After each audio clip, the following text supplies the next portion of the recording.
ओम शांति। 8 दिसंबर 2025 बाबा के महावाक्य। मीठे बच्चे, जब तक जीना है बाप को याद करना है। याद से ही आयु बढ़ेगी। पढ़ाई का तंत्र सार ही है याद। प्रश्न: तुम बच्चों का अतीन्द्रिय सुख गाया हुआ है, क्यों? उत्तर: क्योंकि तुम सदा ही बाबा की याद में खुशियां मनाते हो। अभी तुम्हारी सदा ही क्रिसमस है। तुम्हें भगवान पढ़ाते हैं, इससे बड़ी खुशी और क्या होगी। यह रोज की खुशी है, इसीलिए तुम्हारा ही अतीन्द्रिय सुख गाया हुआ है। गीत: नयनहीन को राह दिखाओ प्रभु। ओम शांति। ज्ञान का तीसरा नेत्र देने वाला रूहानी बाप रूहानी बच्चों को समझाते हैं। ज्ञान का तीसरा नेत्र सिवाय बाप के कोई दे नहीं सकता। तो अभी बच्चों को ज्ञान का नेत्र मिला है।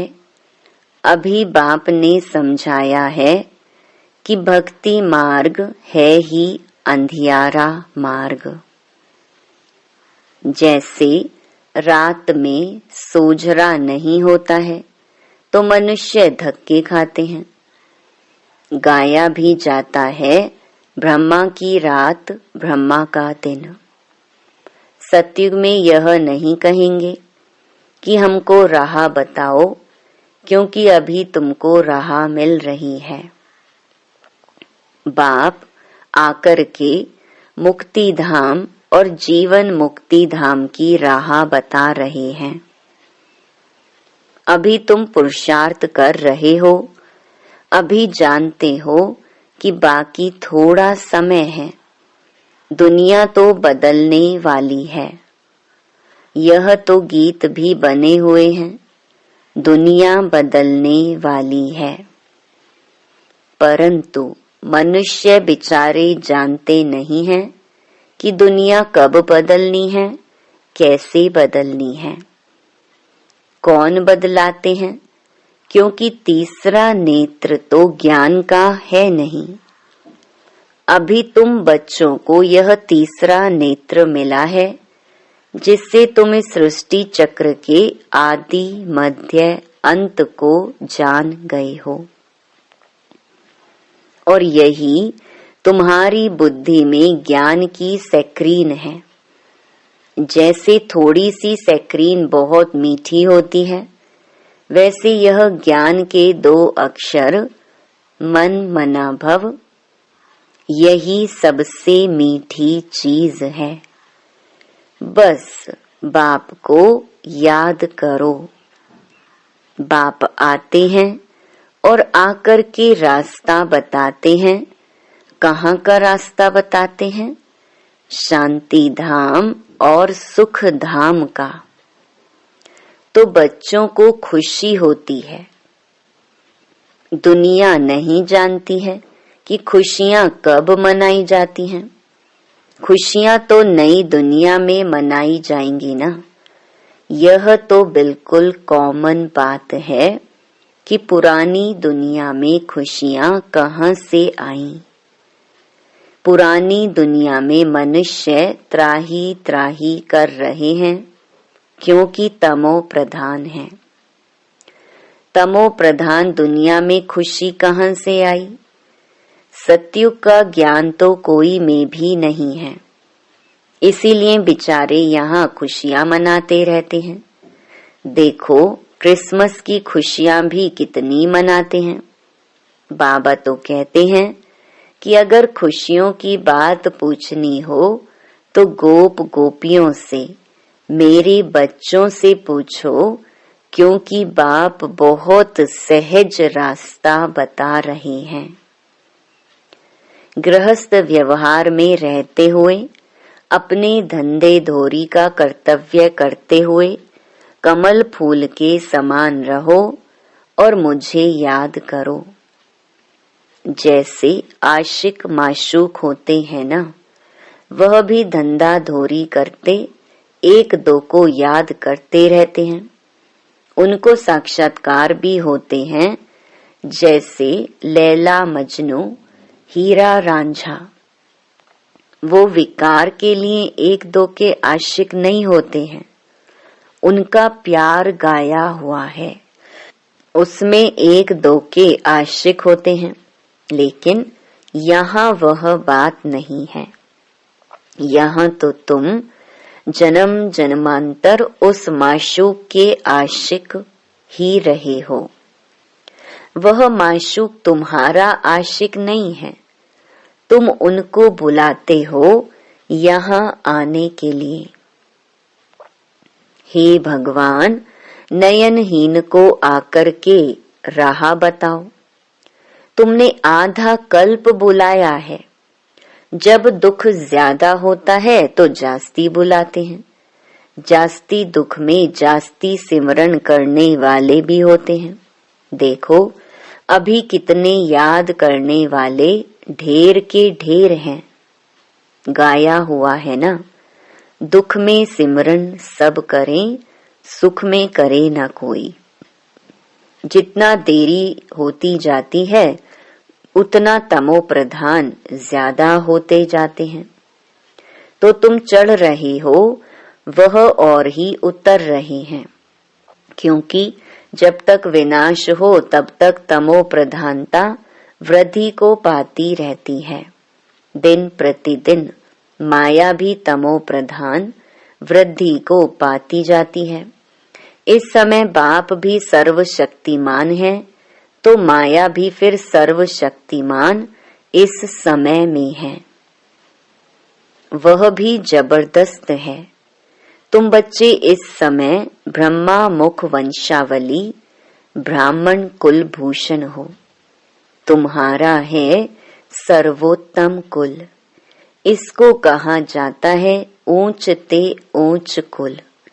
इस समय तुम्हारा यह जीवन अमूल्य है। इसीलिए इस जीवन की, शरीर की संभाल भी करनी चाहिए। क्योंकि 5 विकारों के कारण शरीर की भी आयु तो कमती होती जाती है ना। तो बाबा कहते हैं इस समय 5 विकारों को छोड़कर योग में रहो तो आयु बढ़ती रहेगी। आयु बढ़ते बढ़ते भविष्य में तुम्हारी आयु 150 वर्ष की हो जाएगी, अभी नहीं। इसीलिए बाप कहते हैं कि इस शरीर की भी बहुत संभाल रखनी चाहिए। नहीं तो कहते हैं यह शरीर काम का नहीं है, मिट्टी का पुतला है। अभी तुम बच्चों को समझ मिलती है कि जब तक जीना है बाबा को याद करना है। आत्मा बाबा को याद करती है, क्यों? वर्षे के लिए। बाप कहते हैं तुम अपने को आत्मा समझकर बाप को याद करो और दैवी गुण धारण करो, तो तुम फिर ऐसे बन जाएंगे। तो बच्चों को पढ़ाई अच्छी तरह पढ़नी चाहिए। पढ़ाई में सुस्ती आदि नहीं करनी चाहिए, नहीं तो नापास हो जाएंगे, बहुत कम पद पाएंगे। पढ़ाई में भी मुख्य बात यह है, जिसको तंत कहा जाता है, कि बाप को याद करो। जब प्रदर्शनी में या सेंटर पर कोई भी आते हैं तो उनको पहले पहले यह समझाओ कि बाबा को याद करो, क्योंकि वह ऊंच ते ऊंच है। तो ऊंचे ते ऊंचे को ही याद करना चाहिए, उनसे कम को थोड़े ही याद करना चाहिए। कहते हैं ऊंचे से ऊंचा भगवान। भगवान ही तो नई दुनिया की स्थापना करने वाले हैं। देखो, बाप भी कहते हैं नई दुनिया की स्थापना मैं करता हूँ, इसीलिए तुम मुझे याद करो तो तुम्हारे पाप कट जाएं। तो यह पक्का याद कर लो, क्योंकि बाप पतित पावन है ना। वह यही कहते हैं कि जब तुम मुझे पतित पावन कहते हो तो तुम तमो प्रधान हो, बहुत पतित हो, अभी तुम पावन बनो। बाप आकर के बच्चों को समझाते हैं कि तुम्हारे अभी सुख के दिन आने वाले हैं, दुख के दिन पूरे हुए हैं। पुकारते भी हो, हे दुख हरता सुख दाता। तो जानते हो ना कि बरोबर सतयुग में सब सुखी ही सुखी हैं। तो बाप बच्चों को कहते हैं कि सभी शांति धाम और सुख धाम को याद करते रहो। यह है संगम युग, खिवैया तुमको पार ले जाते हैं। बाकी इसमें कोई खिवैया व नैया की बात है नहीं। यह तो महिमा कर देते हैं कि नैया को पार लगाओ। अब एक की नैया तो पार नहीं लगनी है ना, सारे दुनिया की नैया को पार लगाना है। यह सारी दुनिया जैसे एक बहुत बड़ा जहाज है, इनको पार लगाते हैं तो तुम बच्चों को बहुत खुशी मनानी चाहिए, क्योंकि तुम्हारे लिए सदैव खुशी है, सदैव क्रिसमस है। जब से तुम बच्चों को बाप मिला है, तुम्हारी क्रिसमस सदैव है। इसीलिए अतीन्द्रिय सुख गाया हुआ है। देखो, यह सदैव खुश रहते हैं। क्यों? अरे, बेहद का बाप मिला है, वह हमको पढ़ा रहे हैं, तो यह रोज की खुशी होनी चाहिए ना। बेहद का बाप पढ़ा रहे हैं, वह कभी कोई ने सुना? गीता में भी भगवानुवाच है कि मैं तुमको राजयोग सिखलाता हूँ। जैसे वह लोग बैरिस्ट्री योग, सर्जनरी योग सिखलाते हैं, मैं तुम रूहानी बच्चों को राजयोग सिखाता हूँ। तुम यहाँ आते हो तो बरोबर राजयोग सीखने आते हो ना। मूंझने की तो दरकार नहीं, तो राजयोग सीखकर पूरा करना चाहिए ना। भागंती तो नहीं होना चाहिए। पढ़ना भी है तो धारणा भी अच्छी करनी है। टीचर पढ़ाते हैं धारणा करने के लिए।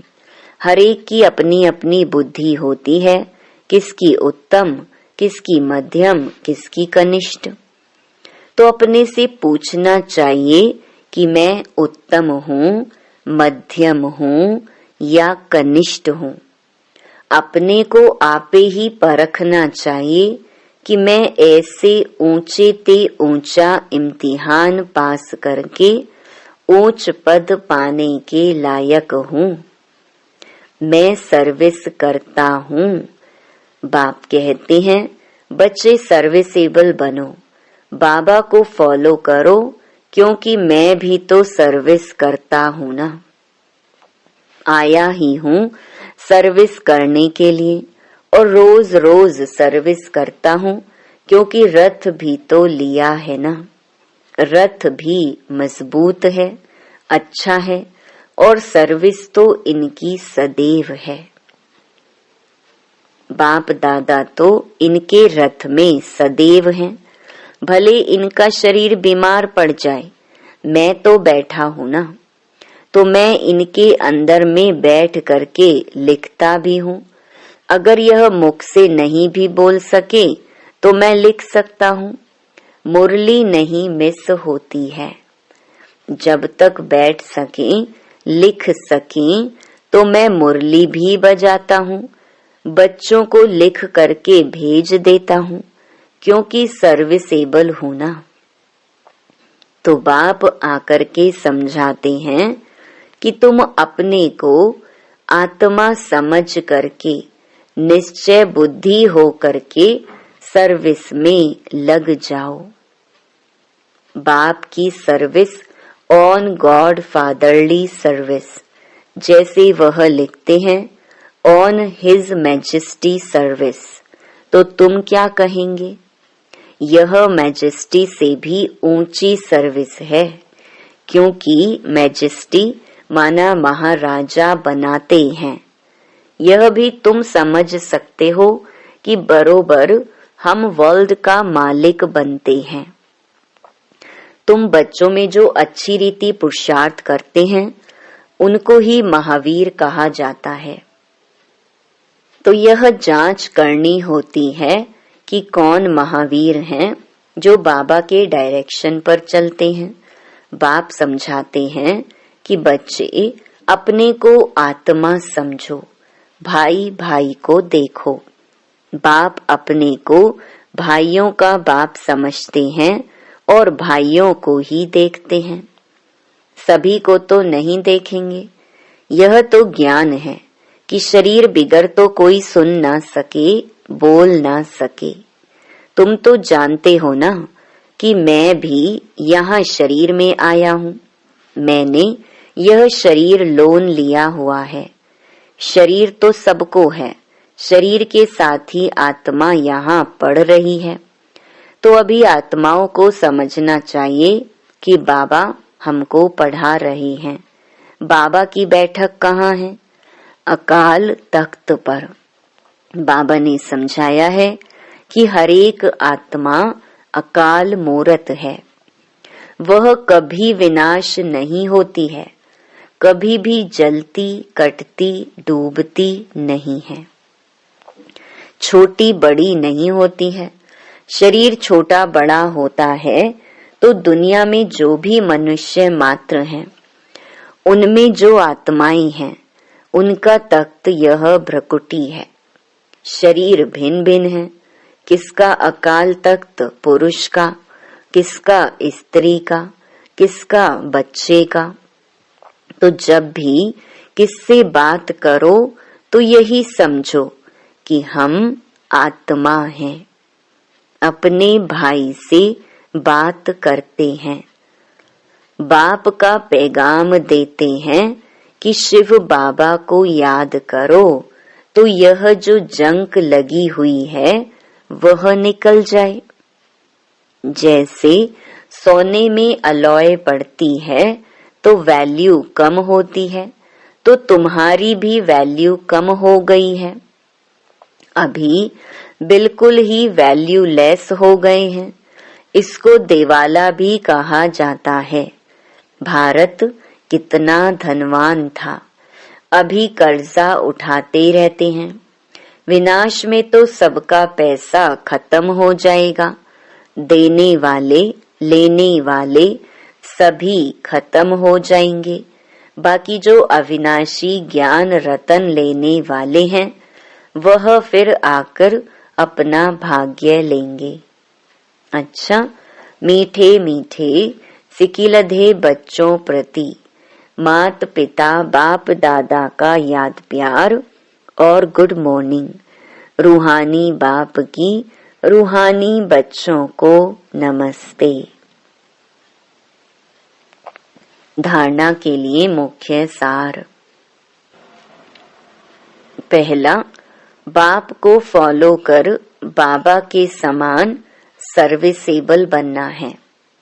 अपने को आपे ही परखना है कि मैं ऊंचे से ऊंचा इम्तिहान पास करके उच्च पद पाने के लायक हूँ। दूसरा, बाबा के डायरेक्शन पर चलकर महावीर बनना है। जैसे बाबा आत्माओं को देखते हैं, आत्माओं को पढ़ाते हैं, ऐसे आत्मा भाई भाई को देखकर बात करनी है। वरदान श्रेष्ठता के आधार पर समीपता द्वारा कल्प की श्रेष्ठ प्रारब्ध बनाने वाले विशेष पाठधारी भव। इस मर्जीवा जीवन में श्रेष्ठता का आधार दो बातें हैं। एक, सदा परोपकारी रहना। दो, बाल ब्रह्मचारी रहना।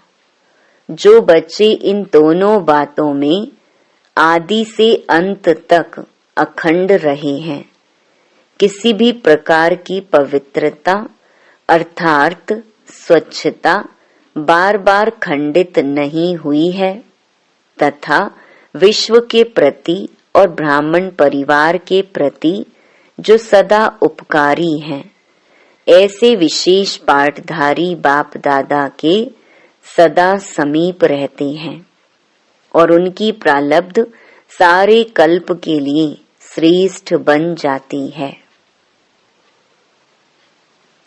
स्लोगन, संकल्प व्यर्थ हैं तो दूसरे सब खजाने भी व्यर्थ हो जाते हैं। अव्यक्त इशारे, अब संपन्न व कर्मातीत बनने की धुन लगाओ। कर्मातीत स्थिति का अनुभव करने के लिए ज्ञान सुनने सुनाने के साथ अब ब्रह्मा बाप समान न्यारे अशरीरी बनने के अभ्यास पर विशेष अटेंशन दो। जैसे ब्रह्मा बाप ने साकार जीवन में कर्मातीत होने के पहले न्यारे और प्यारे रहने के अभ्यास का प्रत्यक्ष अनुभव कराया। सेवा को व कोई कर्म को छोड़ा नहीं, लेकिन न्यारे हो लास्ट दिन भी बच्चों की सेवा समाप्त की। ऐसे फॉलो फादर करो। अच्छा।